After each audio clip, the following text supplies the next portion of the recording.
안녕하세요. 한밭대학교 김태현입니다. 이번 강의에서는 행렬에 대해서 배워보는 시간을 갖도록 하겠습니다. 이번 강의의 학습 목표는 다음과 같이 적어 보았습니다. 먼저 챕터를 따라가지고 적긴 했는데 다시 한번 간단히 먼저 소개해 드리도록 하겠습니다. 처음에 우리는 행렬의 개념에 대해서 숙지하는 시간을 가질 거고요. 그리고 행렬도 사실 어떤 수를 다루는 체계이기 때문에 행렬에서 정의된 연산들에 대해서, 즉 기본 연산들에 대해서 살펴보는 시간을 갖도록 하겠습니다. 이따가도 말씀드리긴 하겠지만 행렬이라는 것은 간단히 말씀드리면은 어떤 수나 문자 이런 것들을 그냥 이렇게 직사각형 형태로 적은 다음에 대괄호로 묶어준 거라고 생각을 하시면 되겠습니다. 그래서 이 직사각형, 즉 행의 개수와 열의 개수에 따라서 행렬의 크기가 달라질 수도 있고요. 모양이 특수한 경우도 발생을 할 수가 있고요. 또 안에 들어있는 원소들의 성질에 따라서 많은 케이스들이 발생을 할 수가 있습니다. 그래서 이런 좀 특수한 케이스들을 다루는 부분이 바로 이 특수한 행렬이라고 이렇게 적혀 있고요. 그리고 행렬에서도 행렬의 기본 연산이라고 여긴 적어 놓긴 했는데 사실 이거는 행에 대한 기본 연산입니다. 즉, 요 행을 가지고서 행끼리 어떤 연산을 취하겠다라는 의미가 되겠는데요. 이런 거에 대해서도 잠깐 말씀드리고, 그리고 이런 행 연산을 통해서 요 주어진 행렬을 어떤 사다리꼴의 형태로 바꾸는 것도 여기서 연습을 해보려고 하고 있습니다.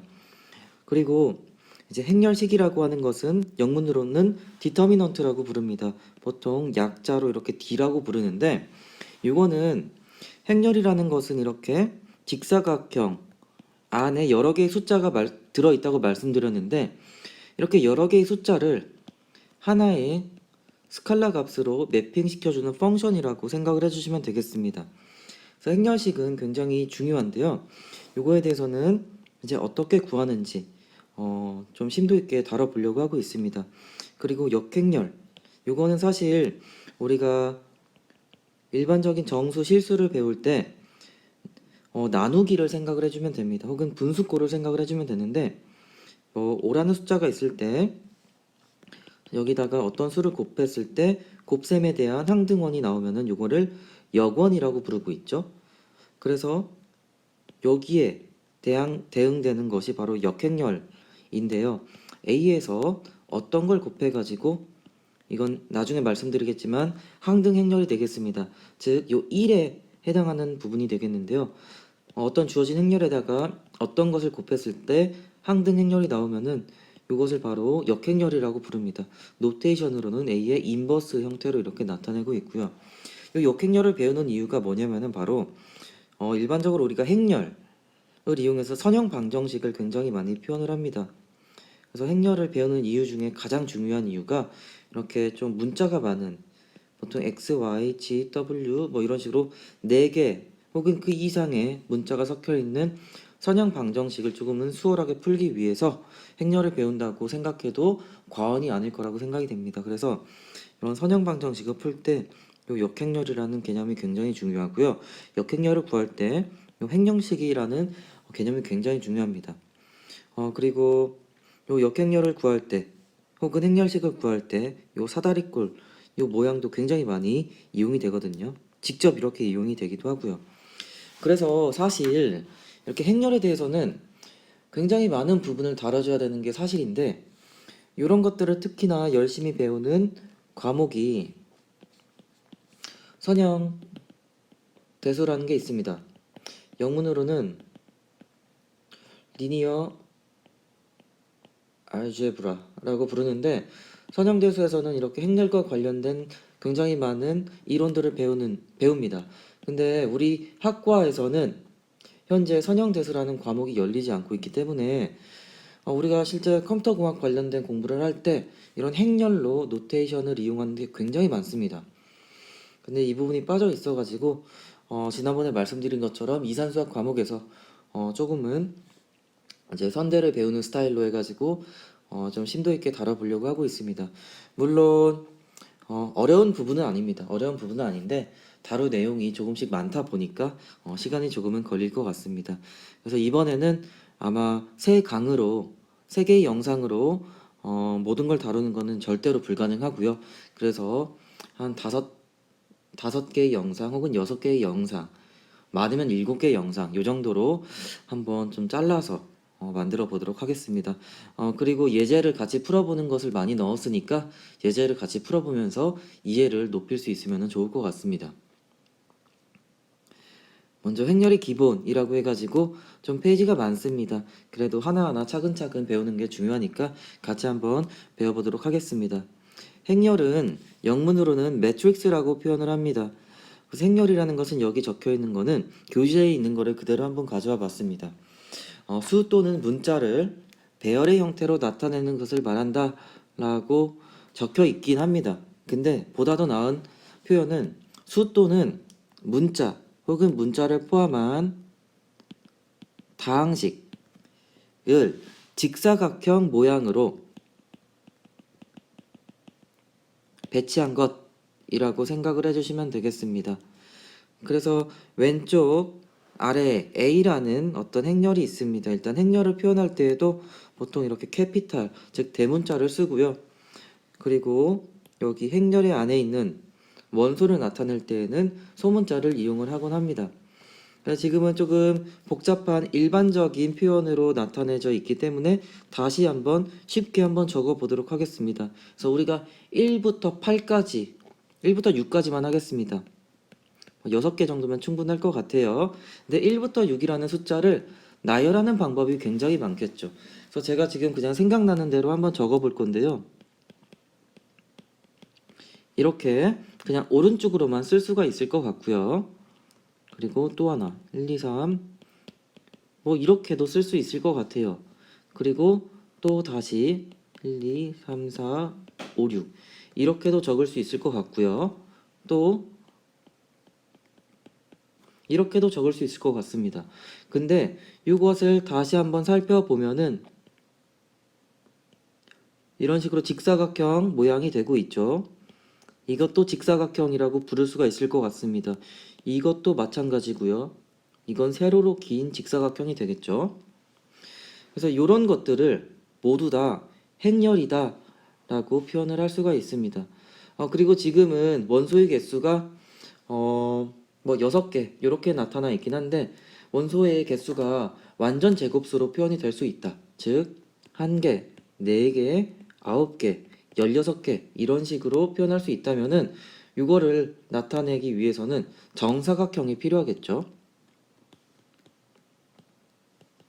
예를 들어서 4자리를 한번 가져와 보도록 하겠습니다. 원소가 4개가 들어있는 정사각형, 즉 4, 7, 2, 9 한번 이렇게 적어 보도록 하겠습니다. 그러면은 이것도 바로 행렬로 표현한 거다라고 얘기를 할 수가 있습니다. 물론 이제 정사각형은 직사각형이다 라고 얘기를 할 수가 있겠죠. 직사각형을 정사각형이다 라고는 얘기는 할 수가 없는데 그 반대는 참이라고 얘기를 할 수가 있을 것 같습니다. 그래서 다시 본론으로 돌아와가지고 행렬이라는 것은 이렇게 수 또는 다항식을 직사각형 형태로 배열한 것이다 라고 생각을 해주시면 되겠습니다. 예를 들어 드리기 위해서 이렇게 정수만을 표현을 했는데 여기 올 수 있는 게 정수만 오는 것도 아니고 이렇게 뭐 A가 갑자기 들어와도 괜찮습니다. 그리고 A뿐만 아니라 뭐 여기가 P, Q 이렇게 바뀌어도 되고요. 그리고 정수가 아니고 1.5, 2.7 그리고 여기는 갑자기 A 이런 식으로 실수가 들어와도 되고 뭐 문자가 들어와도 됩니다. 그리고 다항식이라고 말씀드렸는데 요 안에 2 대신에 6 대신에 여기 적겠습니다. 뭐 x제곱 더하기 5 이런 식으로 나타나도 되고요. 심지어 뭐 sin x가 들어와도 되고 뭐 여기 exponential x 이런 식으로 들어와도 괜찮습니다. 뭐가 됐든 이렇게 표현을 했을 때 직사각형 형태로만 나타낼 수 있으면 됩니다. 그리고 또 하나 교재에서는 설명을 한번 읽어보시면은 실수라는 단어로 좀 국한을 해놨어요. 그래서 그것도 다 이제 틀린 말이라고 말씀드리고 싶은 게 여기에 뭐 5 플러스 i, 7 플러스 2i, 뭐 a, p, x제곱 이런 식으로 다항식, 문자, 복소수, 정수, 실수 모든 게 다 올 수가 있습니다. 아무튼 여기서 가장 중요한 거는 직사각형 형태로 만들어낼 수 있으면은 행렬이다 라고 기억을 해주시면 될 것 같습니다. 그래서 행렬을 보통 얘기할 때에는 행렬의 크기를 결정을 해줘야 됩니다. 표현을 할 때 이런 식으로 표현을 해요. 그리고 이렇게도 표현을 합니다. 그래서 m 곱하기 n 행렬이라고 읽든가 혹은 m 바이 n 행렬이라고 보통 표현을 많이 합니다. 그리고 m, n 행렬이라고도 적긴 하는데 실제로 많이 이용하는 건 저는 보지 못했습니다. 그래서 여러분께서도 그냥 m 바이 n 행렬이다 라고 불러주시면 되고요. 요거는 이제 m개의 행, n개의 열로 이루어진 행렬이다 라고 생각을 해주시면 되겠습니다. 조금 더 다시 말씀드리면은 요 첫 번째 예제 같은 경우는 행이 한 개가 있죠. 행이라는 것은 가로를 얘기하고 열은 세로를 얘기합니다. 그래서 이렇게 가로 방향으로 몇 개가 있는지를 나타내는 게 바로 행의 개수가 되겠고요. 세로 방향으로 몇 개가 있는지를 나타내는 것이 열의 개수가 되겠습니다. 그래서 이것을 다시 한번 행렬의 크기로 말해보면은 행은 한 개가 있고 열은 6개가 있죠. 그래서 이거 같은 경우는 이제 1 by 6 매트릭스다 라고 표현을 합니다. 그럼 이 두 번째 건 어떻게 될까요? 바로 요 첫 번째 행이 있고 두 번째 행이 있고 그리고 첫 번째 열이 있고 두 번째 열이 있고 세 번째 열이 있습니다. 그래서 행이 2개, 열이 3개이기 때문에 2 by 3 매트릭스라고 불러주면 됩니다. 그리고 행열의 크기를 결정할 때에는 아무튼 행에서 가장 큰 행을 가져오면 되고요. 열에서도 가장 큰 열을 가져오면 됩니다. 그래서 여기는 2행이었고 여기는 3열이었기 때문에 2행 3열짜리 매트릭스다 혹은 2x3 매트릭스다 이런 식으로 불러주면 됩니다. 그러면은 이것도 여러분께서 한번 행이 몇 개인지 열이 몇 개인지 얘기를 해주면 되겠죠. 그래서 이거는 특이하게도 행이 6개이고 열이 1개인 그러한 행렬이 되겠습니다. 그래서 이거는 6x1짜리 행렬이다 라고 불러주면 되겠습니다. 잠깐 여기서 사이드긴 한데 하나 말씀드리고 싶은 게 이렇게 보통은 좀 이렇게 이제 뭉뚱한 직사각형 혹은 정사각형으로 표현이 많이 되는데요. 다음과 같이 특이한 케이스가 있어요.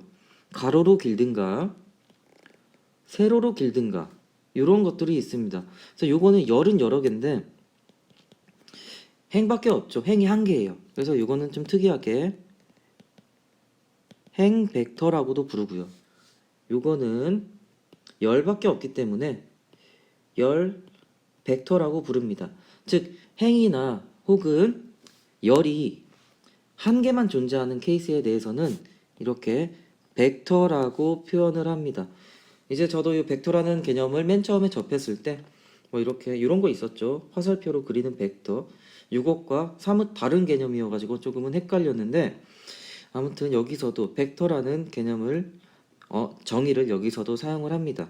그리고 지금은 우리가 벡터 혹은 2차원 배열처럼 생각을 할 수가 있는데 우리가 C 프로그래밍이나 다른 언어에서 배열이라고 한번 생각을 해보면은 3차원 배열도 존재할 수 있고 그 이상의 n차원 배열도 존재를 할 수가 있습니다. 이거는 뭐 그리기가 좀 힘들겠죠. 3차원은 뭐 이렇게 뭐 직육면체 형태로 그릴 수 있긴 하겠지만 근데 이럴 때에는 뭐 행렬이라는 표현보다 텐서라는 표현을 요새는 많이 쓰고 있는 것 같습니다.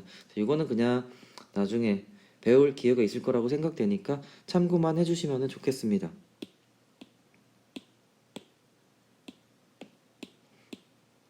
네, 그래서 다시 한번 말씀드리면은 n by n짜리 행렬은 m행 n열로 이루어진 행렬이죠. 그래서 여기 이렇게 적혀 있고요. 여기 보시는 것처럼 여기 앞에 있는 일단은 먼저 성분에 대해서 말씀드리겠습니다. 성분 같은 경우는 이렇게 표현을 해요. i행 그리고 j열의 교차점에 있는 항 혹은 성분을 이런 식으로 표현을 합니다. 실제 여기서는 A라는 집합이 아니고 행렬의 원소를 나타내고 있기 때문에 여기는 똑같이 스몰 a를 이렇게 표현을 했습니다. 그래서 요 ij가 굉장히 중요한 게 여기 보면은 이거는 1행과 1열이 만나는 곳에 있는 원소이기 때문에 A11이라고 적었고요. 요거 같은 경우는 2행과 1열이 만나는 곳에 있기 때문에 A21이라고 적었습니다. 요거 같은 경우는 바로 I행과 1열이 만나는 곳에 있기 때문에 이렇게 표현을 했고요. 실제로 우리가 지금 고려하고 있는 행렬에는 m개의 행이 있다고 했습니다. 그래서 여기 1열에 있는 마지막 원소는 다음과 같이 A, M1이라고 적을 수가 있습니다. 그래서 이거는 m행과 1열이 만나는 곳에 있는 원소이다 라고 이렇게 읽어주면 되겠고요. 그래서 이것도 녹색을 한번 이렇게 쭉 보면은 하나의 행을 고정시켜 놓고서 모든 열에 있는 원소를 이렇게 묶었습니다. 그래서 아까 전에 벡터라는 표현을 얘기를 했었고요. 실제로 이거 자체가 i번째 행이라고 이렇게 읽어주면 되겠습니다. 제 i행이라고도 표현을 하긴 하는데 저는 이게 조금 더 익숙한 것 같습니다. 그래서 이것만 요 행 벡터만 다시 빼오면은 이렇게 표현을 할 수가 있겠죠. 그래서 이거는 행을 빼왔기 때문에 이제 행은 한 개고 열은 똑같이 n개가 되겠죠. 우리가 n개 열이 있는 n by n이라는 행렬에서 하나의 행을 빼왔기 때문에 그래서 요 특이한 행 벡터의 크기는 1 곱하기 n이 되겠습니다. 그리고 이제 행의 관점에서만 말씀드렸었는데 이제 열의 관점에서 좀 말씀드려 보겠습니다. 그래서 요거 같은 경우는 이제 첫 번째 행과 두 번째 열이 만나는 곳에 있기 때문에 A 1, 2라고 이렇게 적어놨고요. 요거는 두 번째 행과 두 번째 열이 만나기 때문에 A 2, 2라고 이렇게 적어놓았습니다. 요거는 어떻게 될까요? I 번째 행과 두 번째 열이 만나기 때문에 이렇게 표현을 했고요. 당연히 요 열에도 행의 개수는 m개이기 때문에 마지막에 들어오는 원소는 m행과 두 번째 열이 만나는 곳에 있는 원소 이렇게 되겠습니다. 그래서 여기서 이렇게 이번에는 열을 한번 쭉 뽑아 볼게요. 열을 뽑아오기 때문에 요거는 첫 번째 열이 아니고 두 번째 열이 되고 있죠. 그래서 요거는 딱 스페시픽하게 제2열 혹은 두 번째 행이라고 불러주면 되겠습니다. 요게 행이 아니고 열이죠. 열입니다. 그래서 요거 같은 경우는 아무튼 열 벡터이기 때문에 이제 열은 고정이 되어 있고 행은 이렇게 그대로 가져오면 되겠죠. 그래서 요 벡터의 사이즈 혹은 요 행열의 사이즈는 m by 1 이렇게 표현을 할 수가 있게 되겠습니다. 그래서 행열이라는 것을 뭐 이렇게 정의를 했어요. 일단 정의를 했는데 이제 언제 요게 많이 이용이 되냐면요. 공학에서 접할 수 있는 다양한 선형 방정식 혹은 선형 프로그래밍 혹은 선형 시스템이라고 표현을 많이 합니다. 그래서 이거는 그냥 무슨 시스템이지? 우리가 뭐 C 언어로 코딩을 하나? 뭐 이렇게 생각을 할 수도 있는데요. 이게 처음에는 조금 와닿지 않을 수가 있는데 예를 들면은 우리가 2원 1차 방정식이라고 해서 x 플러스 2y는 5 그리고 뭐 7 x 마이너스 2y는 7 이런 식으로 미지수가 두 개이고 이제 1차 방정식이죠 각각. 그래서 2원 1차 방정식이라고 얘기를 하는데 이런 것들을 풀 때 즉 이거 자체를 뭐 선형 프로그래밍을 푼다 선형 시스템을 푼다 선형 방정식을 푼다 이런 식으로 얘기를 합니다. 이게 다 같은 단어니까 같은 것을 표현하니까 기억을 해주시면 좋겠고요. 우리가 어릴 때에는 이런 것들을 풀 때 예를 들어서 지금은 그냥 이렇게 더해주면 되겠네요. 그러면은 8x가 되고 여기가 0y가 돼서 사라지고 여기가 12가 됩니다. 그래서 x가 먼저 8분의 12가 나와서 뭐 이걸 약분하고서 이것을 첫 번째 식이나 두 번째 식에 대입을 하면은 y라는 값을 얻을 수가 있었죠. 근데 이것을 나중에 배우겠지만 지금은 맛보기로 한번 행렬로 표현을 해보도록 하겠습니다. 앞에 있는 개수를 1, 2 이렇게 따와주면 되고요. 그리고 이제 두 번째 있는 식이죠. 두 번째 행이 됩니다. 7 마이너스 2 이런 식으로 가져오면 되고요. 그리고 x와 y를 여기다 적어줄 거예요. 그리고 여기 마지막에는 5와 7 이렇게 적어주겠습니다. 그러면은 이게 마치 a 곱하기 x는 b다 라는 식으로 표현이 되어가지고 결국 x는 a의 역행렬과 b를 곱해서 딱 구해주면은 이것과 동일한 솔루션을 얻을 수가 있습니다. 그래서 지금과 같이 2원 1차 방정식, 그러니까 변수가 두 개예요. 미지수가 딱 두 개만 있을 때에는 그냥 우리가 알고 있는 것처럼 그냥 구해주면 됩니다. 근데 x, y, g, w, p, q 만약에 이렇게 6개의 미지수가 있는 어떤 선형 방정식이라고 해봅시다. 이걸 풀기 위해서는 최소 6개의 1차 방정식이 필요하겠죠. 근데 이거를 풀 수 있을까요, 과연? 우리가 언젠가는 풀 수 있겠는데 이것을 그냥 이렇게 하나하나 구하는 방식으로 할 때는 굉장히 오래 걸릴 거라고 생각이 되지 않습니까? 이런 것들은 근데 이렇게 매트릭스 폼으로 쓴 다음에 구해버리면은 굉장히 빨리 구할 수가 있습니다. 그래서 공학에서 접할 수 있는 다양한 선형 방정식을 풀 때 이렇게 행렬이 응용이 됩니다.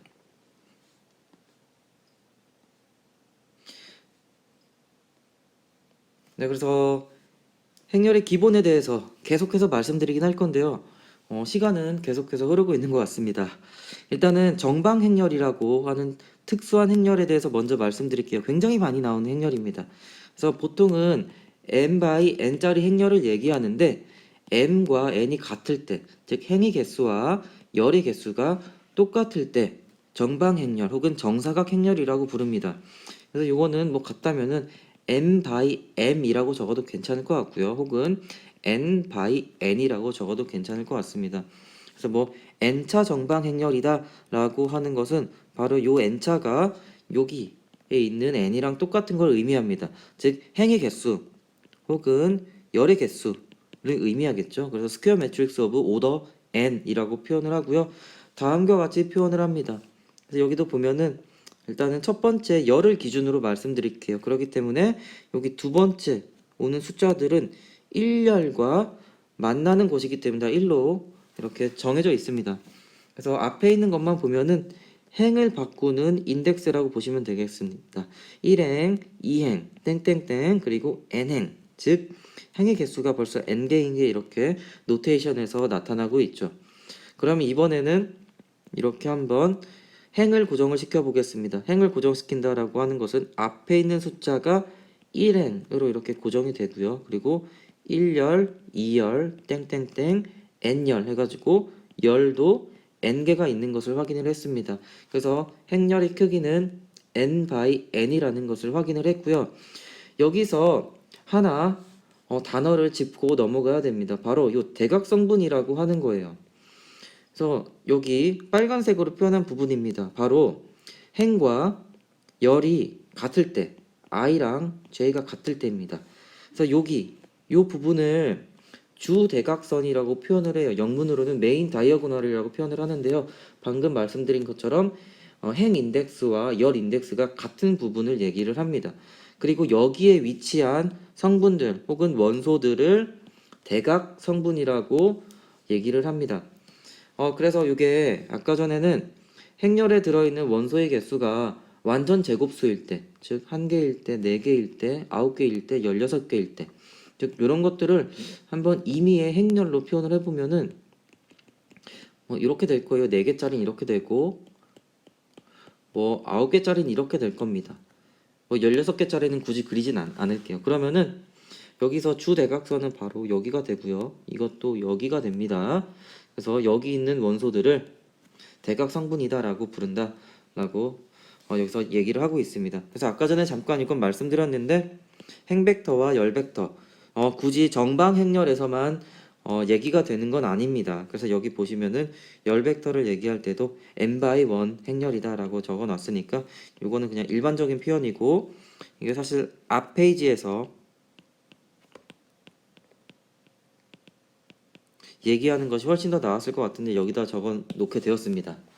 그래서 지금은 정방행렬, 즉 정사각행렬에 대해서 배웠고요. 좀 직사각형이 아니라 정사각형 모양을 띠고 있기 때문에 이렇게 특이한 용어들이 새롭게 나왔다. 그래서 꼭 기억을 해주시면 좋겠습니다. 특히 많은 행렬이 정사각 행렬로 나타내가지고 이걸 가지고 연산을 많이 하니까 꼭 기억을 해주시면 좋을 것 같습니다. 그래서 행렬도 결국에는 뭐 숫자든 다항식이든 문자든 이런 것들이 들어오고 있죠. 그래서 행렬에서도 기본적인 연산들이 정의가 됩니다. 여기 적혀 있는 것처럼 덧셈과 뺄셈이 대표적인 연산이고요. 여기서는 그리고 또 스칼라 곱이라는 게 정의가 되고요. 그리고 또 행렬에서도 당연히 곱셈이라는 게 정의가 됩니다. 근데 덧셈과 뺄셈, 스칼라 곱 이런 것들은 여러분이 알고 있는 실수 혹은 복소수의 덧셈과 뺄셈과 스칼라 곱과 동일합니다.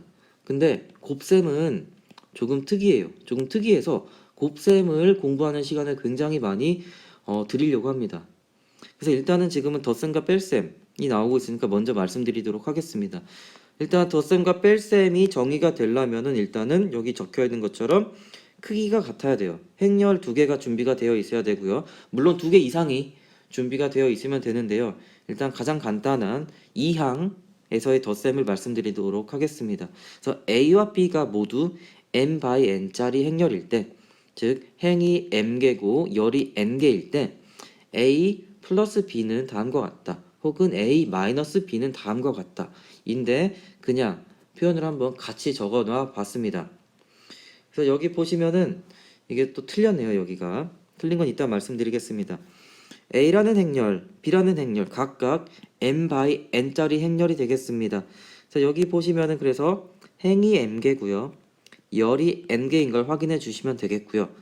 A의 행렬에 각각의 성분을 얘기하고 있기 때문에 소문자 A를 이용해서 이렇게 표현을 했습니다. 그리고 두 번째 오는 요 대괄호 안에 있는 것들은 행렬 B에 있는 원소들을 이렇게 표현을 한 거죠. 여기도 당연히 행이 m개고 열이 n개인 것을 확인을 먼저 했고요. 그리고 B의 원소이기 때문에 B의 성분이기 때문에 소문자 B를 이용해서 이렇게 표현을 했습니다. 그러면은 A와 B를 이렇게 더할 건데요. 그 행렬들을 각각 좀 세밀하게 이렇게 까보니까 실제 이렇게 성분들이 되게 많이 있는 거죠. 몇 개가 있냐면은 바로 mn개씩 이렇게 들어 있습니다. 그러면은 덧셈과 뺄셈은 굉장히 직관적인데 이제 동일한 위치에 있는 원소끼리 더하거나 빼주면 됩니다. 그래서 1행 1열에 있는 성분과 1행 1열에 있는 성분을 더하거나 빼가지고 1행 1열에 적어주면 됩니다. 여기는 플러스 모든 게 다 플러스 마이너스가 돼야 돼요. 여기 마이너스가 다 빠졌습니다. 참고해 주시면 되겠고요. 네, 그래서 그리고 뭐 여기 한번 bi2 그리고 ai2 i행 2열에 있는 원소들끼리 더해서 더하거나 빼준 다음에 여기다 적어주면 됩니다. 마지막에 있는 걸 가지고 해보도록 하겠습니다. m행 n열에 있는 성분끼리 더하거나 빼주면은 여기 위치를 하게 되겠죠. 그래서 그냥 위치만 따져가지고 덧셈 뺄셈 해주면 됩니다. 굉장히 간단해요. 그래서 요거는 뭐 더 이상 말씀드리지 않도록 하겠습니다. 그리고 A라는 행렬, B라는 행렬을 다음과 같이 간단하게 표현을 하기도 합니다. 우리가 어떤 행렬을 일반화 해가지고 표현하기 위해서, 즉 n by n짜리 행렬을 그리기 위해서 항상 이런 식으로 그리거나 이런 식으로 그리거나 그 연산의 결과를 이런 식으로 표현하는 것 자체가 굉장히 비효율적입니다. 이거 다 적을 수 있는 시간이 부족할 것 같습니다. 그래서 보통 i행 j열의 성분으로 구성된 행렬이다. B에 있는 bi행 j열에 있는 성분으로 구성된 행렬이다 라는 식으로 표현을 합니다. 보통 그리고 조건으로는 i는 1부터 m까지 혹은 j는 1부터 n까지 이런 식으로 i의 범위와 j의 범위를 옆에다가 적어주면 됩니다. 그래서 a 플러스 마이너스 b라는 행렬은 이 행렬은 바로 각각의 성분의 플러스 마이너스로 정의를 할 수 있다. 이렇게 기억을 해주시면 되겠습니다. 네, 그러면은 몇 가지 예제를 통해 가지고 한번 덧셈과 뺄셈을 직접 해보도록 하겠습니다. 여기 A라는 행렬과 B라는 행렬이 주어져 있습니다. 덧셈을 하기 위해서는 전제 조건이 일단 행렬의 크기가 같아야 된다고 말씀드렸죠. 그래서 A라는 행렬은 2x2짜리고요. B라는 행렬도 2x2짜리입니다. 딱 봐도 그냥 비슷하게 생겼으니까 각각의 성분들을 더해가지고 적어주면 됩니다. 그래서 A 플러스 B 같은 경우는 이제 1행 1열을 먼저 구할 거예요. 그러면은 1행 1열에 있는 원소끼리 그냥 더해주면 됩니다. 여기 5가 되고요. 그리고 1행 2열에 있는 걸 한번 해보면은 이건 0이 되겠고요. 그리고 2행 1열 여기죠. 여기에는 2-3이기 때문에 마이너스 1이 되고요. 그리고 여기는 4 플러스 2 해가지고 6이라는 결과를 얻을 수가 있습니다. 이거는 뭐 교재에 나와 있는 예제로 알고 있으니까 교재를 그냥 바로 참고해 보시면 될 것 같고요. 그리고 이제 A-B를 해볼 거예요. A-B를 해볼 건데 여기서는 이제 제가 일부러 3x3짜리 그리고 이것도 3x3짜리를 가져왔습니다. 두 개의 크기가 같기 때문에 뺄셈을 하는 데에는 큰 문제가 없겠죠. 문제가 없을 겁니다.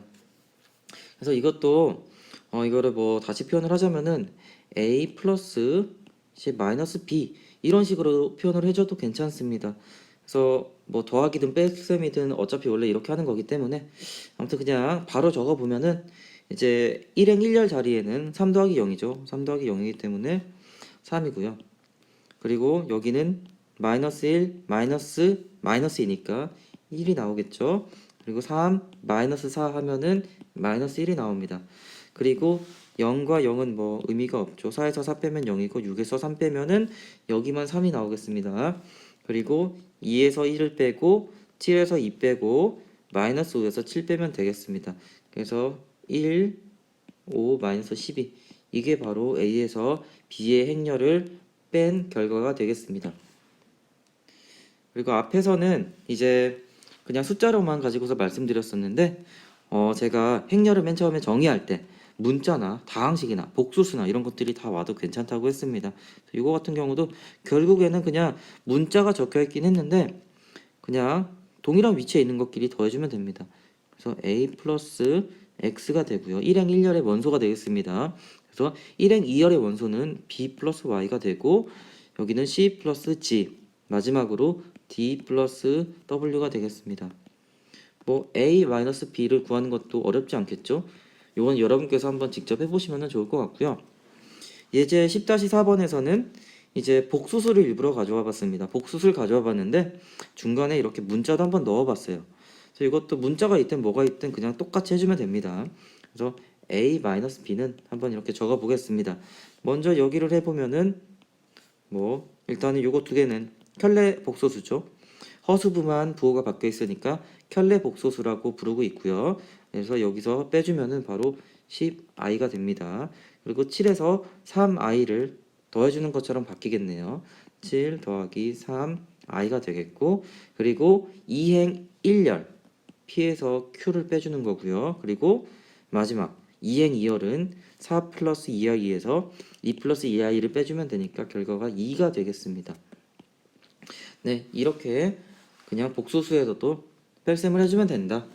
이거는 여러분께서 한번 A 플러스 B를 해보시면 될 것 같습니다.